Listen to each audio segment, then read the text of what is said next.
Дамы и господа, титул и корону Мисс БГПУ 2022 получает Регина.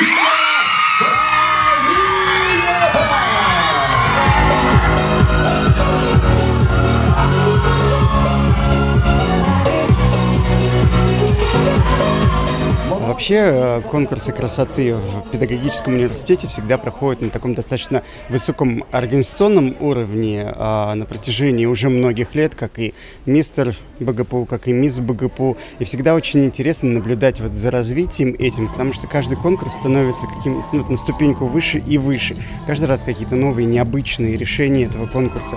Каждый раз по-новому преподносится тот или иной конкурс, хотя в принципе очень много стандартных номинаций. Это творческий, это визитка, это дефиле, но можно посмотреть, какие интересные дефиле в этом году были представлены. То есть, как необычно были решена вот эта их география передвижения по сцене. То есть, как они из вот этого рисунка в центре оказывалась та или иная девушка, которая участвовала в конкурсе.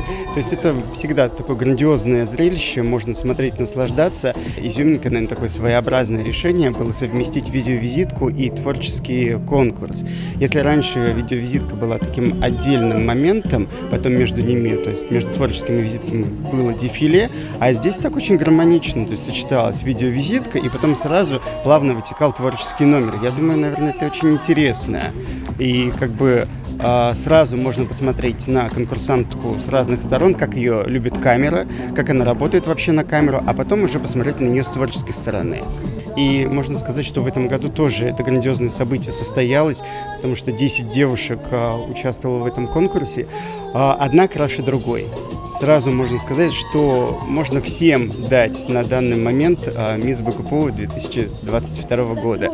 Но, к сожалению, конкуренция и вот конкурсная борьба, она приводит к таким вот результатам, иногда непредсказуемым, а иногда уже изначально видно, когда девушки выходят на сцену, что кто может занять первое место или кто войдет в тройку победительниц.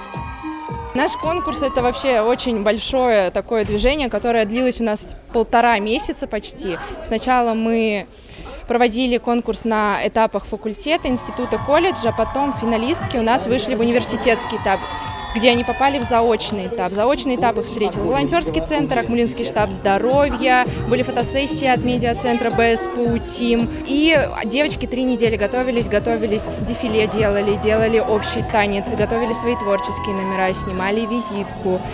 И вот все это привело к такому грандиозному большому финалу, такому фееричному, такому красивому.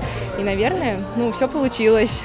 Волнительно, конечно, но больше получаешь заряда от зала. То есть это прям такое наслаждение, когда все на тебя смотрят, прям хочется плакать. Очень понравилось участвовать, я очень благодарна безумно жюри, что сделали достойную оценку, что выбрали именно меня.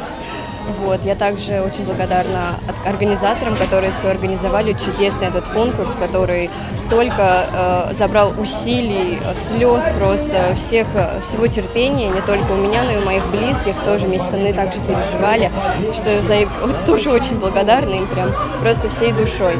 Желаю терпения, в первую очередь терпения, не сдаваться, потому что падать духом – это самое страшное, что может быть в конкурсе, поэтому, девочки, не падайте духом.